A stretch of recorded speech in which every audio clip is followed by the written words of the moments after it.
DC, SP, UNO এবং OC এরা কিন্তু ইলেকশনে একটা ভাইটাল রোল প্লে করে।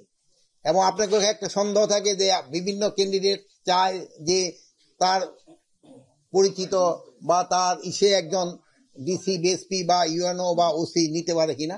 আমরা স্পেশালি পুলিশ ডিপার্টমেন্টে এসপি এবং ওসিদের আপনাদেরও আমি হয়তো ইনভাইট করবো, আপনাকে এই অ্যাসোসিয়েশনের সভাপতি এবং সেক্রেটারি, তাদের সামনে আমরা লটারির মাধ্যমে তাদের এই যে পোস্টিংটা আমরা করে দিব নির্বাচনের সময়। এখন যারা দেখেন আছে তাদেরই আমি বিভিন্ন জায়গায় হবে, এটা একটা লটারির মাধ্যমে করে দিব, যেন কারো কোনো ধরনের কোনো সন্দেহ না থাকতে পারে যে সে অমুকের সাপোর্টার, সে অমুকের সাপোর্টার অমুক জায়গায় গেছে। এই ক্ষেত্রে আমি ওই আপনি তো সভাপতি না, সে আমাকে এখানকার আসে নাই, সেক্রেটারি কি সভাপতি এবং সেক্রেটারি আমরা সেদিন ইনভাইট করবো। আপনারা বলবেন ওনারা যেহেতু আমরা সবাই যদি আনি যেই হট্টগোল হয় লটারি আর করা যাবে না, ওনাকে দুজনের আমরা সামনে রাখবো। এসপি তো সারা দেশে দিয়ে করবো। হ্যাঁ, ডিসিদের তো আমার হাতে না, আমি এখানে এসপি আপনাকে সামনে করতে পারবো।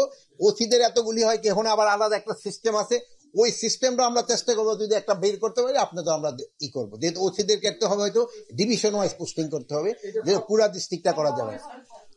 এটা শিডিউল ডিক্লেয়ার করার কিছুদিন আগে, যেহেতু আপনারা জানেন শিডিউল ডিক্লেয়ার করার সময় পরে এইগুলির পোস্টিং গুলি চলে যায় ইসের হাতে, ইলেকশন নির্বাচন কমিশনের হাতে।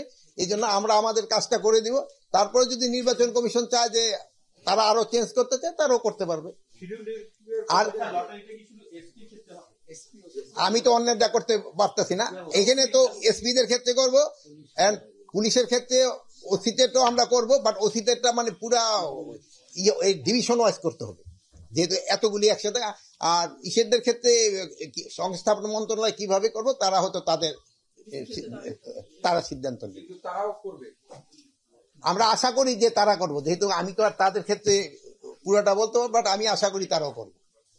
আর একটা জিনিস হলো যে আমাদের আর আজকে আলোচনা হয়েছে যে আমাদের কি পরিমাণ ফোর্সের দরকার হবে পুরো ভালোভাবে ইলেকশনটা কন্ডাক্ট করার জন্য।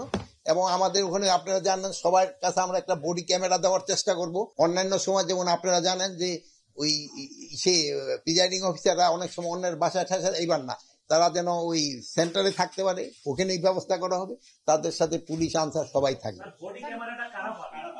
বডি ক্যামেরা আমরা 47,000 ভোট কেন্দ্রে, প্রতিটা কেন্দ্রে আমরা একটা করে বডি ক্যামেরা দেওয়ার চেষ্টা করব।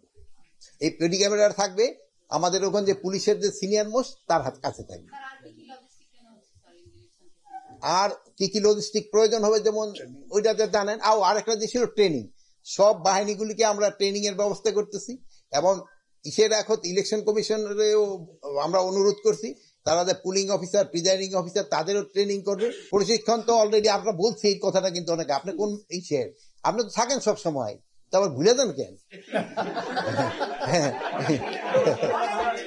আমরা তো বলছি যে আইন শৃঙ্খলা বাহিনীর সংখ্যা প্রায় টোটাল মিলে আমরা কত, প্রায় 8 লাখের মতো প্রায় থাকবে, সব মিলে প্রায় এক আনসারের থেকে শুরু করে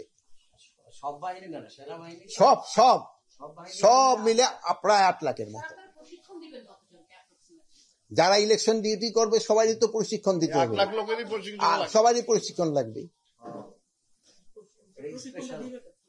প্রশিক্ষণটা যার যার বাহিনী তার প্রশিক্ষণ দিবে, যার যার এলাকায় তার ভেন্যু। যদি বলি ভাই আপনি থাকেন কোথায়, আপনার বাড়িতে আপনি থাকেন, তো আপনার খাওয়া দাওয়া তো আপনার বাড়িতে হয়, তাদেরও ভেন্যু যার যার জায়গায় হবে।